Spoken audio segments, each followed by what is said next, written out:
a Supreme Court where individual rights are supposed to be protected, think it's fine if government invades our financial privacy, spies on us in our bedrooms, regulates church schools, and restricts our free speech.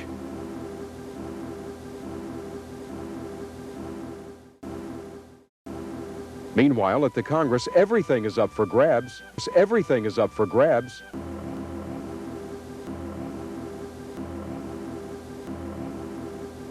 As long as it's yours. Welcome to On Second Thought, where William Wagner gives you information that ought to give you second thoughts about the unconstitutional acts of our local, state, and federal government. I'm Megan Wells. Now producer and host of On Second Thought, the good guy in the white hat, William Wagner. I am.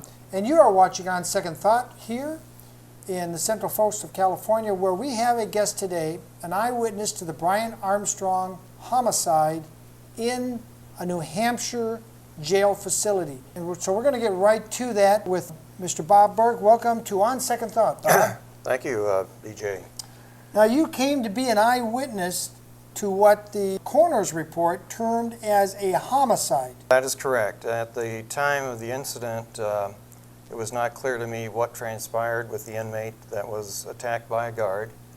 When I came out of jail about 30 days later for civil contempt of court, newspapers were censored every day during the period of time that there was news coverage of Brian Armstrong's homicide. So as a consequence, no one in the jail knew what happened to the person involved. In fact, I didn't even know his name until I was released on civil contempt. And at that time, I pulled up, friends had saved newspaper articles, and I pulled up newspaper articles, read the story, and I said, gee, this sounds like what I observed. So I went forward and I approached the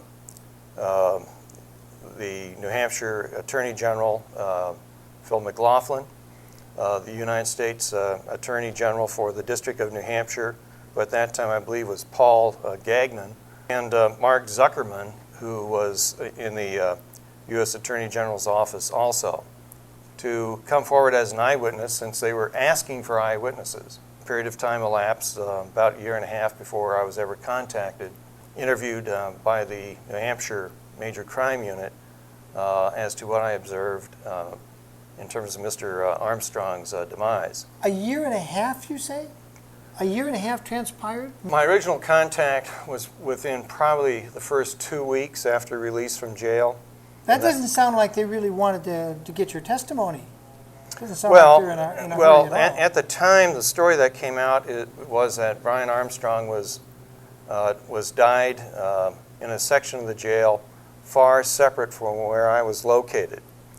And that was the story that the press ran with, and that was the story apparently that the jail officials were proclaiming. Putting out there for the media. Exactly. But it wasn't true.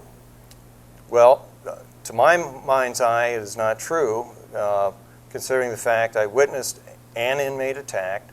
I don't know if that inmate was Brian Armstrong, but subsequently from seeing the homicide report and other information, it became pretty clear to me that it was probably Brian Armstrong. Okay, let's stop a minute here, Bob, and back up. For the viewers that just surfed in, you're watching On Second Thought here. I'm William Wagner.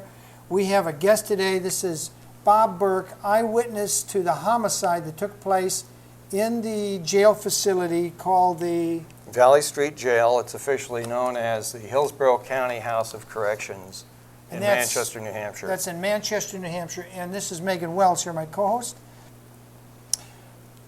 The first thing that's going to come up in people's mind is what was Bob Burke doing in jail? So let's go back. Are you an airplane hijacker or a carjacker? Oh no, far from it. A burglar, many felony convictions for mass murder and burglary and stuff like that? No, not at all. Do you have a college degree? Yes, I do. From a degree in mathematics from the University of Denver with a minor in family sociology. Okay, that's what I wanted to get out because I wanted people to understand you are not the typical hoodlum type people that people out here in this conservative area tend to think, oh, if they're in jail, they must be a bad person.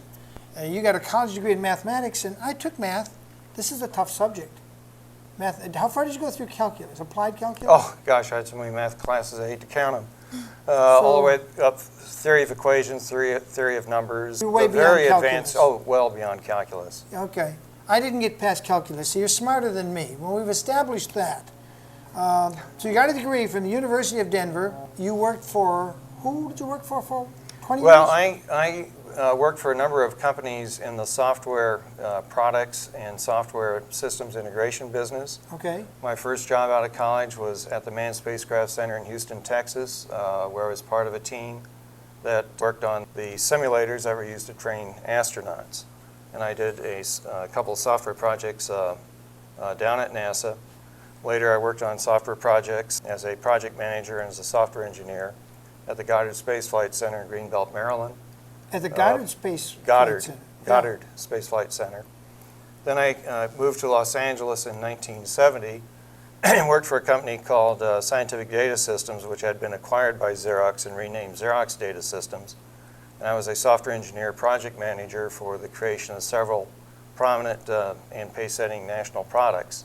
And during that time at Xerox, I was a member of one National Standards Committee, Committee on Data and Systems Languages, CODISIL, and the specific product related to how databases can be restructured logically and physically. So it was a very much pace-setting R&D project that set... That was cutting edge in those days. It was cutting edge, definitely cutting edge. It was cutting edge, so you're a pretty smart guy.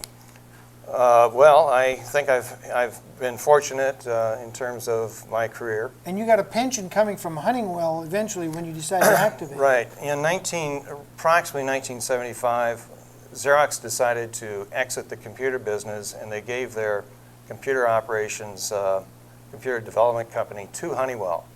Then I went back into engineering at Honeywell as a vice president for a startup company that we formed in Chicago, Illinois. And out of that activity, myself and my team produced 7 patents. In fact, I hold the patent for downloading software to any personal computer. You hold that patent? My name is on the patent. I have a copy of the patent here. Megan, did you realize we had such a hot brain here? I had no idea. That's amazing. Congratulations. Yeah, well, he's absolutely got a highly credible career life, but eventually, to get back to Brian Armstrong, you found yourself appealing some court order in New Hampshire. And if I understand what happened, right, while it was on appeal, the judge said, I'm not waiting for the appeal. I'm going to put you in the hoosegow until you comply with what I want you to do. Is that correct? That's fundamentally correct. I had been divorced in a very long litigious process. This was a couple of actions that related to the payment of post-secondary education expenses for one of our children. Okay, so this is a father's rights issue now. Payment of post-secondary education expenses for one of our children. Payment of post-secondary education expenses for one of our children.